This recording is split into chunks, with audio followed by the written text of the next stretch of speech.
इस वीडियो में हम बात करेंगे नंबर सिस्टम। आज का जो टॉपिक है हमारा नंबर सिस्टम, ये आज का पहला वीडियो है। स्टार्टिंग से हम इसमें बताएंगे।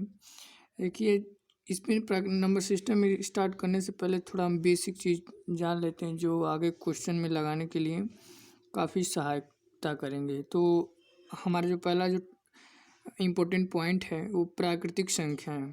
प्राकृतिक संख्या क्या होती हैं, ये देखिए मैं आप परिभाषा लिखे हुए हैं। देखिए, किसी वस्तु को गिनने के लिए जिस संख्या का प्रयोग किया जाता है, अर्थात एक से लेकर इन्फिनिट अनंत तक, अर्थात सभी धनात्मक संख्याएं प्राकृतिक संख्याएं होती हैं। लेकिन जिसे हम गिना जा सके, देखिए जैसे मैं एक से लेकर अनंत तक, देखिए यहाँ पर बोला हुआ है। देखिए जैसे वायु बादल में से तारे होते हुए, तो देखिए हम उन्हें गिना तो जा सकता है, लेकिन वो इतने होते हैं कि उनका कोई अंत नहीं होता है। हम उन्हें अच्छी तरह से काउंट नहीं कर सकते हैं। तो देखिए यही परिभाषा में समझाने की कोशिश कैसे, देखिए एक से लगाए इन्फिनिटी तक, अनंत तक। मतलब इसका है कि जितने हमारे तारे होते हैं उन्हें तो हम कुछ तो गिन सकते हैं, लेकिन क्या हम पूर्णतः उसे गिन सकते हैं? नहीं। तो ये देखिए ऐसे 1 2 3 4 5 6 7 ऐसे करते करते 10 20,000 ऐसे पूरा यहाँ तक है, इन्फिनिटी तक। इस पूरा हम लिख दें इसको, सीरीज को थोड़ा, ये देखिए ऐसे करते करते करते ये इन्फिनिटी अनंत तक है। तो ये हमारी ये अनंत तक, इसी के हम प्राकृतिक संख्या बोलते हैं। जीरो से नहीं स्टार्ट होगा, प्राकृतिक संख्या जीरो से स्टार्ट नहीं होता है। देखिए प्राकृतिक संख्या जीरो नहीं होता है, इसीलिए देखिए यहाँ पर जीरो हम नहीं लिखे हैं। प्राकृतिक संख्या छोड़कर एक से लगाए काउंटिंग करिए। गिनती हम पढ़ते हैं या किसी चीज़ को काउंट करते हैं तो एक से कहीं काउंट करते हैं, तो ये देखिए एक से ही काउंट करेंगे, न कि जीरो को छोड़ के। देखिए सबसे छोटी प्राकृतिक संख्या, ये नोट है एक, सबसे छोटी प्राकृतिक संख्या क्या है? एक होती है। ठीक, सही भी है।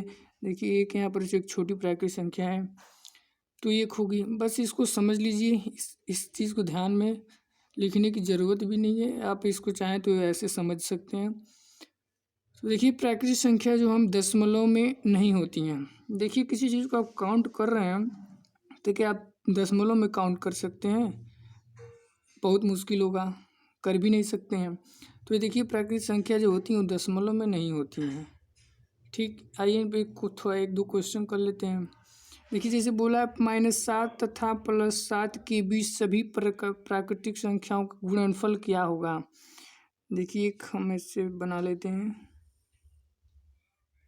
एक ये पता हुआ यहाँ पे 0 होता है, और इधर बढ़ते हैं तो हमारा प्लस होता है, प्लस की तरफ, और इधर जाते हैं तो माइनस की तरफ। तो ये देखिए हमारा -7 तथा +7 के बीच प्राकृतिक संख्याओं का गुणनफल। देखिए इधर जाएंगे -1 -2 -3 -4 -5, सॉरी ये प्लस इधर आता है, +6 +7, इधर माइनस की ओर जाता है, -1 -2 -3 -4 -5, ऐसे करते करते -7 तक। तो देखिए बोला है प्राकृतिक संख्याओं का गुणनफल। तो प्राकृतिक संख्याओं का गुणनफल ये जो हमें लेना है, तो क्या हम इन सब को काउंट करेंगे? ये प्राकृतिक संख्या तो हमारी 1 हुआ, 2 हुआ, 3 हुआ, 4 हुआ, 5 हुआ, 6 हुआ, 7 हुआ, यही होंगे, ये तो हो नहीं सकते। तो यही बोला है कि -7 तथा +7 के बीच सभी प्राकृतिक संख्याओं को गुणनफल क्या होगा। देखिए बीच में बोला हुआ है, जैसे मैं बीच में, देखिए आप यहाँ पर एक बार लाइन खींच के बता दें। अगर बीच में बोले, जैसे यहाँ पर मान लीजिए 7 है, यहाँ पर भी 7 है, -7 सेम, तो बीच में जब बोले तो इन पहले वाले यहाँ पर देखिए ये इसको छोड़कर हमें यहाँ से इन बताएंगे। बीच का मतलब हुआ था फर्स्ट छोड़ दीजिए और लास्ट छोड़ दीजिए, बीच का मतलब यही होता है। तो ये देखिए हमारी ये माइनस है, तो ये देखिए हमारी माइनस वाले जितने ये हमारी प्राकृतिक संख्या नहीं है, ये जीरो भी प्राकृतिक संख्या नहीं है। ठीक, तो हमें इन्हें बीच में बताना है, तो हमें प्राकृतिक संख्या के बीच का ही बताना है गुणनफल। तो बीच में क्या आएगा, 1 आएगा, 2 आएगा, 3 आएगा, 4 आएगा, 5 आएगा, 6 आएगा, 7 तो आएगा नहीं, क्योंकि ये बीच बीच का ही पूछा है गुणनफल, तो ये 7 नहीं आएगा हमारा। तो देखिए गुणनफल क्या होगा, 1 होगा, 2 होगा, 3 होगा, 4 होगा, 5 होगा और 6 होगा। तो देखिए, तो ये हमारा 6 होगा, 6 तक होगा, 7 तो होगा नहीं, क्योंकि बीच में पूछा ही है। तो देखिए, ये 2 3 6, 6 चौके 24 और ये 6 5 में 30, तो इसको गुणा करेंगे तो हमारा 720 आएगा। तो देखिए ये हमारा आंसर हो जाएगा 720। अब आइए हम बढ़ते हैं इस पर। -5 से लेकर +5 तक इस सभी प्राकृतिक संख्याओं का गुणनफल। देखिए -5 से लेकर +5 तक, तो इसमें बीच में नहीं बोला, तो इसको देखिए प्लस, देखिए मैं बना भी दे रहे हैं, तो यहाँ पर 0 हो जाएगा 1, देखिए +1 +2, यहाँ तक +5 तक आएंगे हम, ये हम लिख नहीं रहे बीच में, समझ लीजिएगा। ये -1, ये -2, ये -3, यहाँ तक -5 तक आएगा।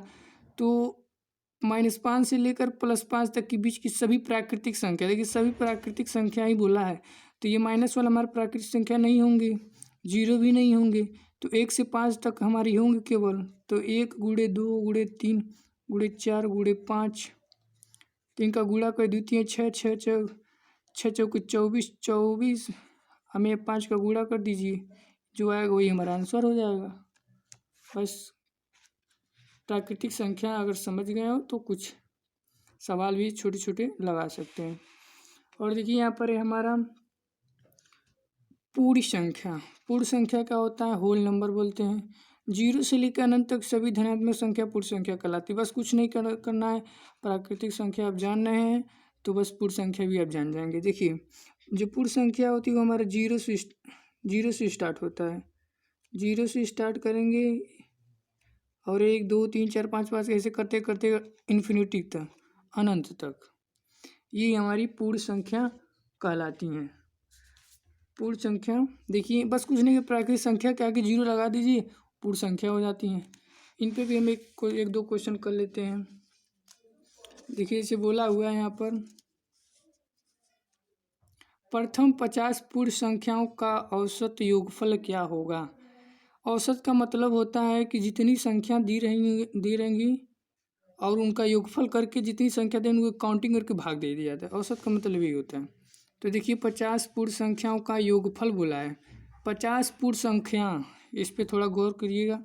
50 पूर्ण संख्या बोला है ना, तो 50 पूर्ण संख्या ऐसे बनाएंगे, 0 से लेकर, पूर्ण संख्या बोला तो पूर्ण संख्या हमारे क्या यहाँ से स्टार्ट हो, 0 से लेकर, 0 से 1 2 3 4 5 ऐसे करते करते ये 50 पूर्ण संख्या, प्रथम 50 पूर्ण संख्या, ये 50 तक नहीं बात की है, 50 पूर्ण संख्या, 50 पूर्ण संख्या 1 से स्टार्ट करना, 50 को होना चाहिए।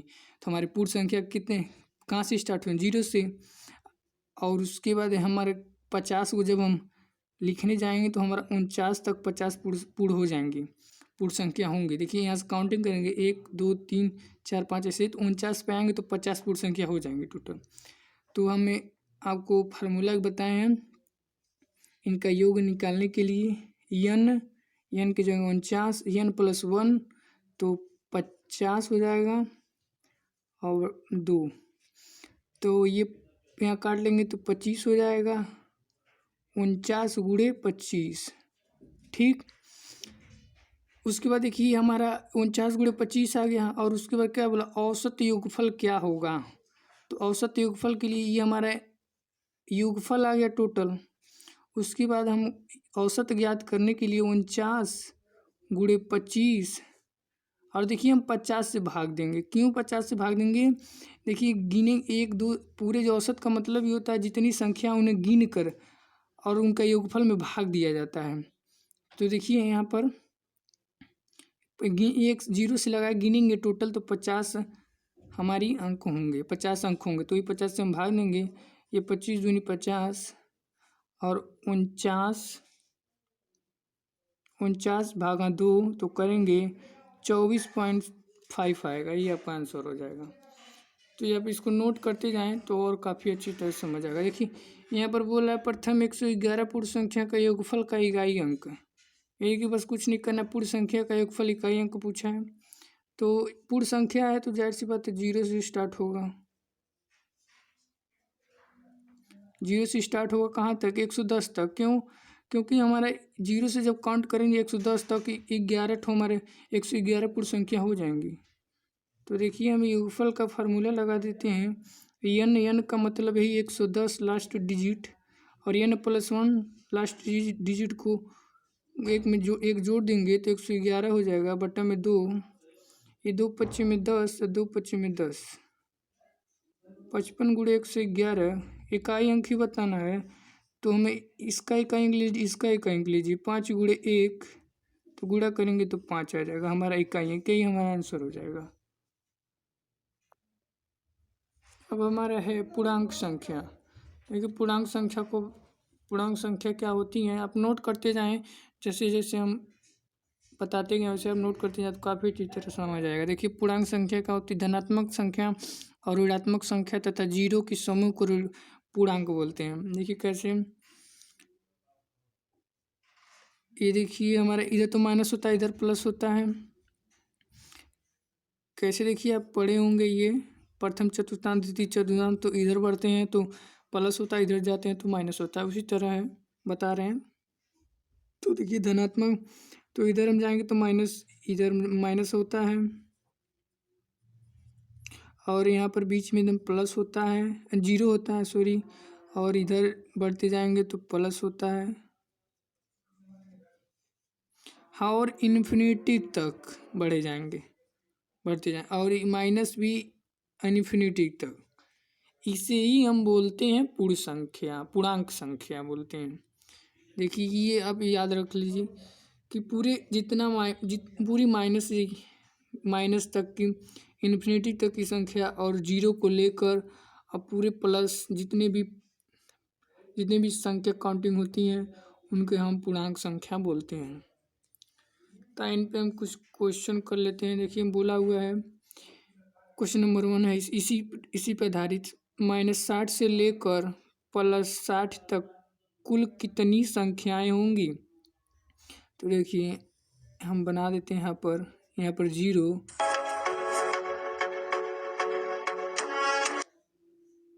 हाँ, तो यहाँ पर देखिए यहाँ पर +1 हो जाएगा, यहाँ पर +2, और कहाँ तक बोला है? +60 तक। तो हमारा कहीं +60 यहाँ पर आएगा? अरे हम बता दिए कि +60 यहीं पर आएगा, थोड़ा दूर और वो उधर आएगा, लेकिन हम यहाँ पर मान लीजिए +60, -1 -2 -60 यहाँ पर आ जाएगा आपका। ये देखिए मान लीजिए -60 यहाँ पर आ गया, तो कुल कितनी पूर्णांक होंगी? देखिए वो गुणनफल नहीं पूछा है या योगफल नहीं पूछा है, बस पूछा है कि कुल कितनी पूर्णांक होंगी। तो जाहिर सी बात है 1 से लगा इधर तक कितनी है? 60 इधर है, और इधर से कितनी है? 60 इधर है, तो 60 कितना हुआ? 60 + 60, ये 60 इधर 60 इधर, और जो जीरो है ये भी तो ये जीरो भी देखिए एक संख्या है, इसको भी ले लेंगे तो 60 120 भी, और एक जोड़ेंगे तो 121 होगा। यही पूछा था, तो ये हमारा आंसर हो जाएगा। और ये देखिए काल्पनिक संख्या क्या होती हैं? काल्पनिक संख्या होती है यदि कोई भी संख्या रूट में ऋणात्मक है तो उसे काल्पनिक संख्या बोलते हैं। जैसे में देख लीजिए ये -3 रूट में रहना चाहिए, और +9, ये देखिए रूट निकल नहीं सकता, -9 है तो बाहर नहीं निकल सकता। हाँ निकल सकता है, लेकिन आप इसे 3i लगा दीजिए। ये देखिए समित संख्या में आप पढ़ेंगे क्लास 11 में, ये हमारा i समित संख्या में आपको मिल जाएगा। तो ये भी हमारा एक काल्पनिक संख्या होती हैं। तो ऐसे जितनी रूट में होंगी वो सब हमारे काल्पनिक संख्या होती हैं। अब वास्तविक संख्या जान लेते हैं क्या होती है। वास्तविक संख्या परिमेय तथा अपरिमेय के समूह को हम क्या बोलते हैं? वास्तविक संख्या बोलते हैं। इसके हिंदी में रियल नंबर बोलते हैं, इंग्लिश में रियल नंबर बोलते हैं। देखिए परिमेय परिमेय तो आप जानते ही हैं, पढ़ाए भी हैं। तो देखिए समूह को बोलते हैं परिमेय और परिमेय के। तो हमारा देखिए परिमेय क्या होता है, जिसे हम P/Q के रूप में लिखा जा सके। जैसे में हो गया 2 हो गया, 3/5 हो गया, ठीक। और हमारा देखिए करड़ी में 9 हो गया। और ये अपरिमेय क्या होता है, जो P/Q में नहीं लिखा जा सकता। और जो हमारे जितने हमारे नियतांक होते हैं उन्हें भी हम अपरिमेय बोलते हैं। जैसे में पाई हो गया, ठीक, आई हो गया, ई हो गया, अल्फा हो गया, बीटा हो गया। और जिसे P/Q नहीं लिखा जा सकता, जैसे में करड़ी में 3, करड़ी में 5, इन दोनों के समूह को ही हम क्या बोलते हैं, वास्तविक संख्या बोलते हैं। तो देखिए यहाँ पर देख लीजिए, नोट है, नोट 1, सभी परिमेय संख्या, जितनी परिमेय संख्या है ना, तो ये वास्तविक संख्या हो जा रही हैं, ठीक। देखिए हो भी जा रही हैं। अब परंतु सभी वास्तविक संख्या हैं, क्या परिमेय संख्या होंगी? नहीं होंगी। क्यों? क्योंकि देखिए अपरिमित भी है। तो क्या सभी वास्तविक संख्या परिमेय संख्या होंगी? नहीं। ये इंपॉर्टेंट पॉइंट है, नोट कर लीजिए। देखिए सभी अपरिमेय संख्या वास्तविक संख्या होती हैं। देखिए सभी अपरिमेय संख्या हैं, जो ये सभी वास्तविक संख्या हैं, लेकिन परंतु सभी वास्तविक संख्याएं, क्या सभी वास्तविक संख्या अपरिमेय होंगी? नहीं होंगी। क्योंकि ये देखिए परिमित भी है, तो ये परिमेय है, तो अपरिमित कैसे हो सकता है? तो ये देखिए हमारा वास्तविक संख्या सभी अपरिमेय नहीं होती हैं।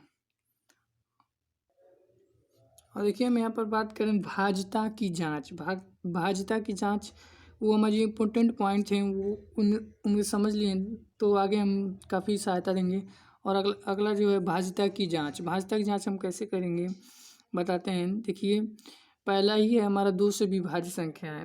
हमें पता करना है, कोई भी संख्या दे दे, जैसे मैं आपको दे दे 340 और आपका दे दे 298, 7294 और 380। तब बताइए आप कैसे पता करेंगे कि ये 2 से विभाज्य है? तुरंत सेकंड में कैसे पता करेंगे कि 2 से विभाज्य? देखिए यहाँ पर परिभाषा लिख लीजिए।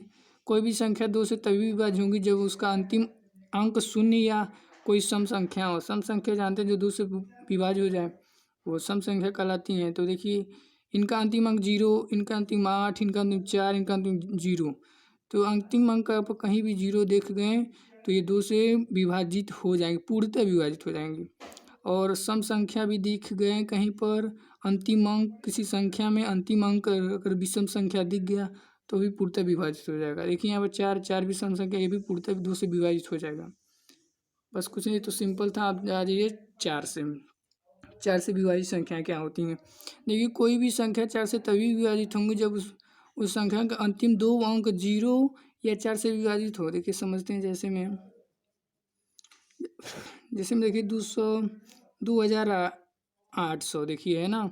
तो ये देखिए 00 है, बिना कुछ देखे समझे ये 4 से विभाजित हो जाएगा, ये पूर्णतः विभाजित हो जाएगा। इसमें कुछ नहीं करना, 4 से विभाजित हो जाएगा। कोई पूछे कि 2800 4 से विभाजित करिए, तो इसमें शेषफल क्या बचेगा? 0। ये 4 से पूर्णतः विभाजित हो जाएगा। और उसके बाद देखिए 2016 है, तो इससे हम 4 से विभाजित कैसे पहचानेंगे? बस इनका 2 लास्ट डिजिट ही हमको पता करना है। अगर 4 से विभाजित संख्या हमको जानना है, देखिए यहाँ पर 2 0 है, तो तुरंत हम बिना कुछ किए यहाँ बता देंगे ये 4 से विभाजित है। यहाँ पर लास्ट 2 डिजिट हम 4 से मतलब रखेंगे। अगर 4 से विभाजित पूछेगा, क्वेश्चन भी इस पर बनता है, तो देखिए 4 से कैसे पता करेंगे कि विभाजित है? इन पूरे में नहीं हमको बताना है कि ये 4 से विभाजित है या नहीं है। तो इनमें 4, ये 2 अंक में लास्ट 2 डिजिट में हम भाग दे देंगे 4 से। तो 16 में 4 से भाग देंगे तो कितना बचेगा? 4 चौके 16। देखिए पूर्णतः कट जा रहा है, तो शेषफल क्या? 0। तो ये क्या मतलब ये हुआ कि 4 से 2016 पूर्णतः विभाजित हो जाएंगी। और जैसे में देखिए, जैसे बड़े कंडीशन दे दिए 7672, क्या 4 से पूर्णतः विभाजित है? हाँ, क्यों नहीं। देखिए 72 को 4 से विभाजित करेंगे तो ये हमारा कट जाएगा, देखिए हम भाग देकर भी दिखा दे रहे हैं। ये 4 एक का नम 4, 3 बचा 2, और ये देखिए ये 8 4 8 32 होता है, एक तो कट जाएगा। तो एक ही 7,672 भी 4 से विभाजित है हमारा।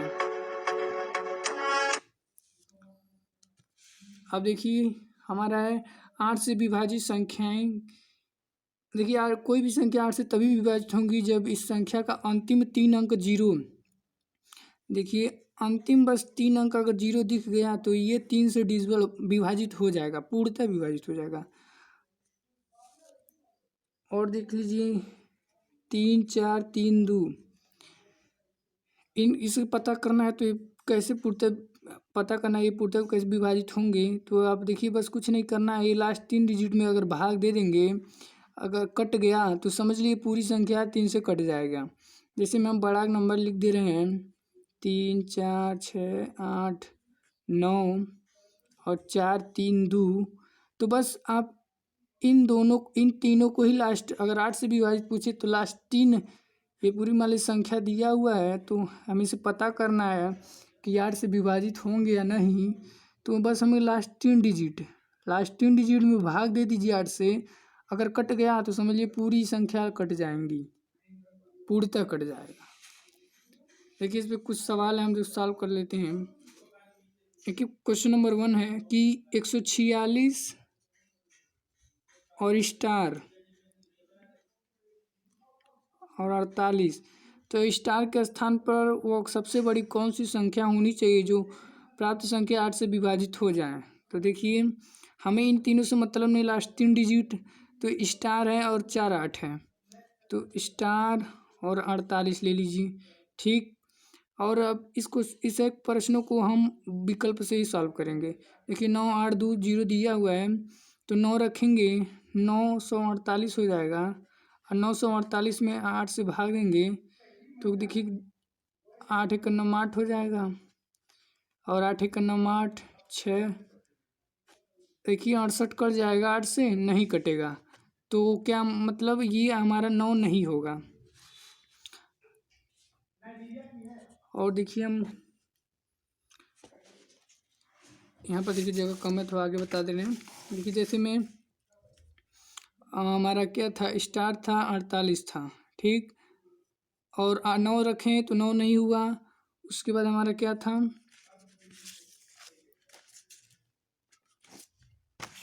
8 2 0 है, 8 2 0 है, तो आप एक बार 8 रख के चेक कर लीजिए। 8 एक 9 8, देखिए 8 के 48 हो जाएगा, ये पूरी तरह कट जाएगा, इसमें एक भी शेषफल नहीं बचेंगे। तो हमारा आंसर क्या हो जाएगा, हमारा आंसर ही हमारा 8 है, ये हमारा 8 आंसर हो जाएगा। 2 रखेंगे तो ये नहीं, पूरी संख्या नहीं कटेगी। 0 रखेंगे तो ये पूरी संख्या, ये जो पूरी संख्या है वो नहीं कटेगी। और देखिए सबसे बड़ी संख्या पूछा है, तो सबसे बड़ी संख्या यही होगी। तो देखिए 0 रखेंगे तो ये हमारे कट जाएगा 48, सॉरी 0 अगर रखेंगे तो 48 से कट जाएगा, तो ये 48 कट जाएगा। लेकिन हमें क्या यहाँ पर प्रश्न में बोला सबसे बड़ी को कौन सी संख्या होनी चाहिए, तो 8 होगा, तो 8 हमारा ही क्या होगा, आंसर हो जाएगा। और देखिए 3 से विभाज्य संख्या बतानी कैसे, अगर दे दिया कोई संख्या तो कैसे पता करेंगे 3 से विभाज्य है या नहीं। तो कोई भी संख्या 3 से तभी विभाज्य होंगी जब उस संख्या के अंकों का योग 3 से विभाज्य होगा। तो देखिए क्या करना है, बस कोई भी कितना भी लंबा नंबर दे दिया हो, जैसे मैं यहाँ पर दे दिया हो 2 3 4 8 5 6, कितना भी बड़ा दे दिया, बस क्या करना है आपको, इसको जोड़ लेना, इसको जोड़ना है। 7 3 10, 10 और 8 18, 18 में 3 से भाग देंगे तो कितना, 18 में 3 से भाग देंगे तो पूर्णतः कट जाएगा, 3 छक्के 18, पूर्णतः कट गया, तो शेषफल बचा नहीं। तो क्या मतलब यही हुआ कि ये संख्या पूर्णतः 3 से विभाजित हो जाएंगी। यहाँ पे देखिए जोड़ लिया, 8 1 9, 9 में 3 से भाग देंगे शेषफल क्या पता चला, कन्फर्म हुआ कि ये संख्या जो है ये 3 से पूरी तरह डिविजिबल है, विभाज्य है। ये देखिए 189 है, तो इसको भी जोड़ लीजिए, 8 एक 9, 9 9 18, इसे भी 3 से भाग देंगे तो 3 6 18 पूर्णतः कट जा रहा है। ये भी संख्या हमारे क्या पूर्णतः 3 से विभाज्य हो जाएंगी। उसके बाद देखिए 9 से विभाज्य कोई भी संख्या, इस पर देखिए हम सवाल नहीं बता रहे क्योंकि 9 से रिलेटेड ही है सेम, तो आप हम 9 में बता देंगे तो इसको समझ लीजिएगा। कोई भी संख्या 9 से तभी विभाज्य होंगी जब संख्याओं का योगफल 9 से विभाज्य हो। कहने का मतलब है कि ये जो संख्या दी रहेंगी इनका योगफल, देखिए 8 एक 9, 9 में 9 से भाग देंगे तो शेषफल क्या बचेगा 0। तो इसका मतलब क्या हुआ कि ये संख्या 9 से डिविजिबल है, विभाज्य है पूर्णतः। 7 3 10 10 10 और 8 जोड़ेंगे कितना 18, 18 में 9 से भाग देंगे तो कितना आएगा शेषफल 0। तो किसका मतलब है कि ये संख्या 9 से पूरी तरह भाग चला जाएगा। और 7 2 9, 9 में 9 का भाग देंगे तो क्या होगा पूरी तरह से कट जाएगा। और 189 है तो इसको भी जोड़ेंगे तो 18 आएगा, 9 से भाग देने जाएंगे तो कितना शेषफल बचेगा 0। मतलब इसका कि ये 189 9 से पूर्णतः विभाजित हो जाएगा। जैसे में कोई बड़ी संख्या दे दें, जैसे में 1 18 52 53 55 60, तो इसे पता करना है तो कुछ नहीं करना है, बस इन्हें जोड़ लीजिए और 9 से भाग दीजिए और पूर्णतः कट गया तो समझ लीजिए पूरी संख्या 9 से विभाजित होंगी, नहीं कटा तो नहीं होंगी। देखिए हम क्वेश्चन इस पर कर लेते हैं। यदि 72 स्टार 72 को 9 से विभाजित किया जा सकता है तो लुप्त, यही जो लुप्त है स्टार का अंक कौन सा होगा। तो आइए हम चलिए सॉल्व करते हैं। 72 है, स्टार है, फिर 72 है, तो बताना है इनमें से कौन सी संख्या होंगी। देखिए इनको जोड़ लीजिए 7 2 9 और 7 2 9, तो देखिए 7 2 9 9 7 16 16 2 18, ठीक, प्लस योगफल ही करना है, हमें पूरा जोड़ना ही है। तो देखिए स्टार तो जुट नहीं सकता, इसे प्लस करके ऐसे कर लीजिए स्टार, ओके, ये प्लस है बीच में साइन, ये स्टार है, यहाँ पर लिख देना बड़ा सा 18 प्लस स्टार, ठीक। तो हमें इनमें से बताना है कि कौन सी इसमें एक होगा। तो 3 रखेंगे तो देखिए 3 रखेंगे तो 18 3 21 हो जाएगा। 18 3 की 18 है, 3 रखेंगे तो क्या हो जाएगा 21 हो जाएगा। तो ये तो होगा ही नहीं, 9 से भाग 21 में 9 से भाग देंगे तो हो कट जाएगा, पूर्णतः नहीं कटेगा। 2 रखेंगे 18, यहाँ 2 रखेंगे तो स्टार की जगह तो 20 हो जाएगा, तो ये भी नहीं कटेगा। 5 रखेंगे 18 5 कितना होता है 23, क्या कट जाएगा 23 9 से नहीं कटेगा। 0 रखेंगे यहाँ पर तो देखिए 0 रखेंगे तो 18 ही बचेगा, 18 जब बचेगा तो 9 से तो भाग चल जाएगा। तो देखिए ये ऑप्शन हमारा सही होगा। 9 भी रख कर चेक कर लीजिए, 9 यहाँ पर रखेंगे तो यहाँ पर 9 देखिए यहाँ पर 18 प्लस और यहाँ पर स्टार की जगह 0 रखेंगे तो 18 और 18 में 9 से भाग देंगे तो पूर्णतः कट जाएगा। और उसके बाद यहाँ पर 9 रख के देख लीजिए 27 होगा, 9 तरीके क्या होता है 27 ही होता है, पूर्णतः कट जा रहा है। तो ये हमारा ऑप्शन नंबर डी यही हमारा आंसर हो जाएगा। अब देखिए यहाँ पर क्वेश्चन पे आते हैं। बोला यदि संख्या इतना दिया हुआ है 68 7 6 2 9, तो 9 से विभाज्य है तो 2x का मान बताना है। देखिए कैसे बताना है, बस कुछ नहीं करना, जोड़ लीजिए 6 है, 6 और 8 जोड़ेंगे क्या है 14, 14 7 21, 21 2 23, 23 और 23 और 9 जोड़ेंगे तो आपका 32 होगा, ठीक, 32 आपका होगा। तो और ये यक्स ऐसे ए भी प्लस में हो जाएगा। देखिए इन दोनों को पूरा का योगफल कर लेंगे तो 32 और प्लस यक्स। तो हमें ऐसे कंडीशन में कैसे बताना है कि 9 से विभाज्य, क्या रखें कि हम 9 से विभाज्य हो जाए। तो देखिए ये जो हमारा 32 है, 32 में क्या जोड़ें कि 9 से विभाजित हो जाए पूर्णतः। 9 में हम देखिए 4 जोड़ दे रहे हैं तो हम 36 हो जा रहा है। देखिए 4 ही क्यों लिए, क्योंकि देखिए 32 में 4 जोड़ेंगे तो 36 हो जाएगा और 9 से जब भाग देंगे तो 9 चौके 36 हो जाए, 36 कट जा रहा है, 36 9 से कट जा रहा है। तो ऐसी संख्या पर लेना है, ये कभी भी संख्या ऐसी जोड़ने पे हमारी 9 के गुणज के आसपास ही आएंगी। तो देखिए ये 4 हम जोड़ेंगे तो 36 हो जाएगा, जो कि हम 9 के पहाड़ा में 36 आता है, सॉरी देखिए 36 आता है। तो हमें इसीलिए हम 36 लेंगे, यहाँ पर 4 लेंगे इसीलिए। तो देखिए हमें x के बराबर कितना मिला, 4 मिला। ठीक, तो 2x पूछा हुआ है, तो x की वैल्यू हमारी क्या है, 4 है। तो यहाँ पर 4 रख देंगे, 4 दुनिया 8 है, हमारा 8 आंसर हो जाएगा। 4 इसीलिए रखे हैं कि जो कोई भी संख्या हम जोड़ लेंगे, जोड़ने के बाद हम वही संख्या लिखेंगे कि 9 के पहाड़ा में ये हमारी संख्या जोड़ने पर मिल जाए। देखिए हम 4 इसीलिए रखें कि 36 हमें 9 के पहाड़ा मिल जा रहा है, इसीलिए रखे हैं। अगला क्वेश्चन की तरफ आते हैं हम। बोला है जब 3 अंकों को 2 संख्या r तथा 25 को जोड़ा जाता है तो 9 से विभाजित होने वाली संख्या को प्राप्त RS प्लस वर्ग का अधिकतम मान। देखिए कुछ नहीं करना है, बोला 3 अंकों की संख्या। देखिए 3 अंकों की संख्या यहाँ पर भी है 6R3 है और 2S5 से जोड़ी जाता है 2S5, तो परिणाम 9 से विभाजित होने वाली एक संख्या प्राप्त होती है जो R+1 है।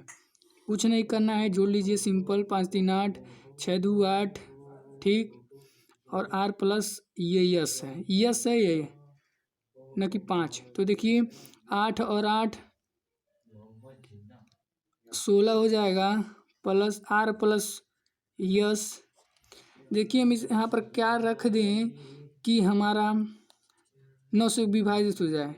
तो देखिए हम यहाँ पर 1 और 1 रख दे रहे हैं, 1 और 1, R का मान 1, यस का मान 1, तो 16 प्लस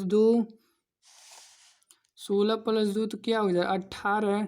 क्यों एक ही रखें, क्योंकि देखिए 9 के पहाड़ा में हमारा 18 मिल जाएगा, तो इसीलिए हम 18 इसको बनाने की कोशिश किए। देखिए 9 को 9 दूनी 18, तो ये 16 था, 2 की कमी थी, तो R का मान 1, S का मान 1 रख देंगे तो 2 मिल जाएगा हमारा। तो 16 2 18 हो गया, 9 से पूर्णतः विभाजित हो जाएगा ये। तो R+1 का अधिकतम मान पूछा है, तो R+1 का अधिकतम मान, तो R का मान 1, S का मान 1, 2, 1 जोड़ेंगे क्या हो जाएगा, 2 हो जाएगा। ये देखिए 2 हमारा आंसर हो जाएगा। अगले वीडियो में हम 9 7 11 और 33 16 वाला हम आपको विभाजित बताएंगे।